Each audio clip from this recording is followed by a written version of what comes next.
Gente, olha aqui que interessante. Hoje eu tava lendo uma coisa que saltou aos meus olhos, eu nunca tinha percebido antes. Lá no versículo 7 do capítulo 43 de Ezequiel, o Senhor veio falar sobre o lugar onde ele colocou o nome dele, o lugar onde ele coloca os pés dele, o lugar onde ele separou para ser a habitação dele aqui na terra, né?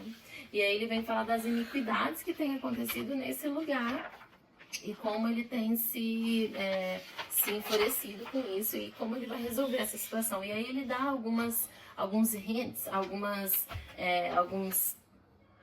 qualificações desse lugar, das coisas que têm acontecido ao redor desse lugar, que na hora me veio um entendimento de como isso realmente está falando ali do Monte Moriá e ali do templo, do Monte do Templo, dos arredores do que tem acontecido ali, né?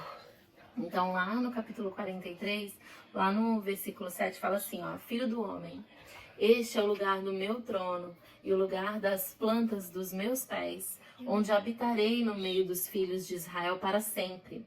Os da casa de Israel não contaminarão mais o meu nome santo, nem ele, nem os seus reis, com as suas prostituições e com o cadáver dos seus reis nos seus monumentos, pondo o seu limiar junto ao meu limiar, e a sua ombreira junto à minha ombreira, e havendo uma parede entre mim e eles. Contaminaram o meu santo nome com as suas abominações que faziam. Por isso eu os consumi na minha ira. 9. Agora lancem eles para longe de mim a sua prostituição e o cadáver dos seus reis, e habitarei no meio deles para sempre.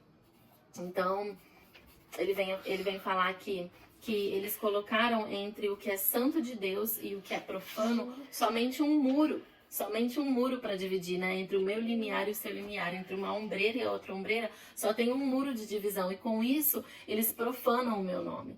E não é exatamente o que tem acontecido no Monte do Templo, né? No Monte do Templo existe as construções, existem os restos do que foi a glória do templo de Deus.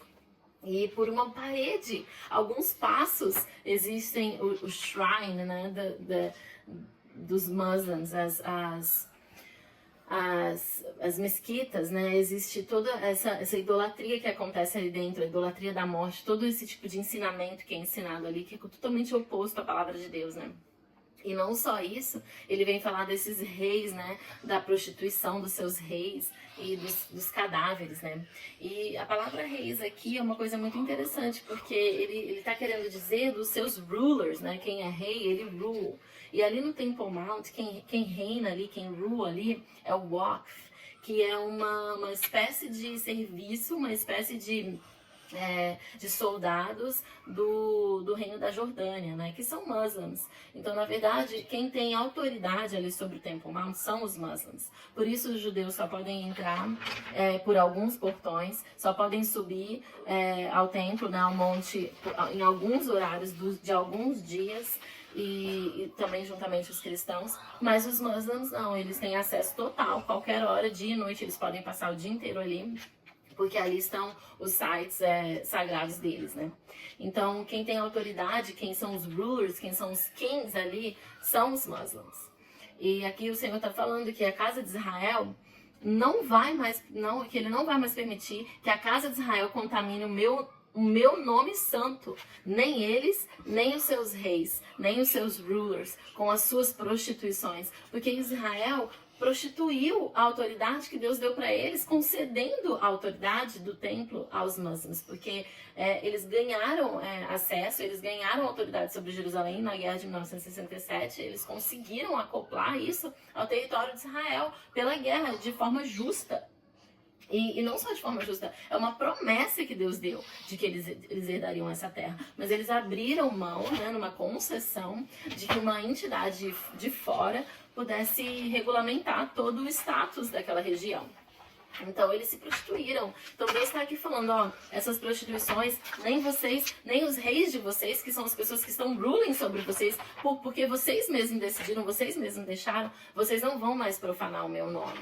Vocês simplesmente colocam uma parede entre o que é meu, o que é santo, de todas essas outras coisas, e vocês acham que estão fazendo bem, só que vocês não estão, e eu não vou deixar que isso aconteça. Enquanto isso estiver acontecendo, a minha ira vai estar sobre vocês, porque ele fala, contaminaram o meu santo nome com as suas abominações que faziam, por isso eu os consumi na minha ira.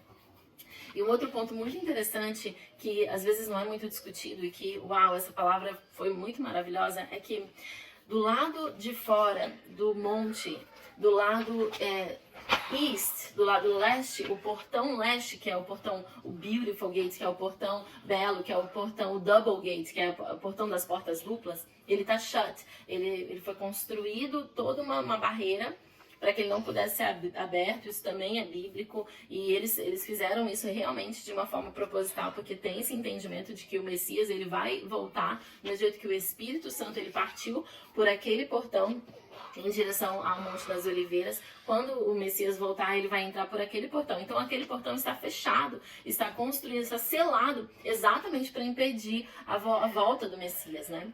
Mas na frente daquele portão, que não é uma entrada onde as pessoas têm muito acesso, é próximo ao portão de Damasco, é uma região controlada pelos muçulmanos, e uma região onde existe bastante comércio muçulmano, perto do quarter, do Muslim Quarter, né? Jerusalém Old City, a cidade velha, ela é dividida em quarters, que são regiões, né? Então esse portão fica na região muçulmana da Old City. Então é uma região um pouco hostil, não é tão peaceful, ou não é tão agradável para turistas estar ali quanto em outros lugares da cidade velha. Mas bem do lado de fora desse portão, que está totalmente impedido, né, de se entrar, que está construído com tijolos, e eu vou colocar uma foto aqui para vocês verem como que ele tá. Do lado de fora, bem na frente, existe um cemitério. Existem cadáveres enterrados ali, porque eles acreditam que quando o Messias voltar, ou quando o Mahdi vier, as pessoas que estiverem enterradas ali vão ressuscitar primeiro. Então, os reis, os nobres dos povos, é um ministério, é um cemitério, desculpa, muçulmano. Então, os nobres do povo são enterrados ali. Um cemitério gigante na beira do portão.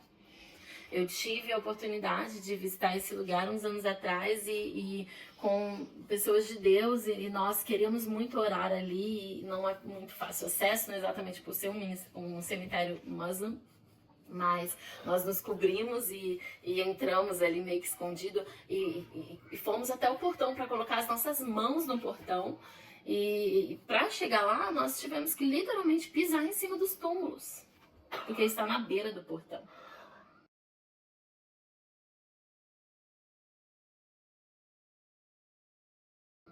Então aqui Deus falando, né, essa visão, né, que nem eles, nem os seus reis, com as suas prostituições e com o cadáver dos seus reis nos seus monumentos, né. E aí de novo ele vem falar dos cadáveres aqui, ele diz, agora no verso 9, lancem eles para longe de mim a sua prostituição e o cadáver dos seus reis, e habitarei no meio deles para sempre. O que deve passar, né, dentro da cabeça de Deus, quando ele tá ali naquele lugar, aquele lugar que ele escolheu para colocar o nome dele, e existem cadáveres na porta da onde o Messias vai entrar. Esses cadáveres precisam sair dali. Algo vai acontecer, mas aqui ele tá falando, lancem para fora, lancem para longe de mim essas prostituições, esse cadáver, esse tipo de iniquidade, esse tipo de defilement contra o meu nome. Vocês não mais vão arrastar o meu nome. Ao invés desse lugar agora ser conhecido como a minha casa, é conhecido como a casa dos muçulmanos, é conhecido como o templo deles, como o cemitério deles. Não, no meu lugar, onde eu coloco a planta dos meus pés, não. Então, que interessante a gente poder olhar a palavra de Deus e olhar aquele lugar e falar, uau, tão longe, distante do tempo do que é hoje, isso foi escrito. Mesmo assim, não deixa de ser verdade, né?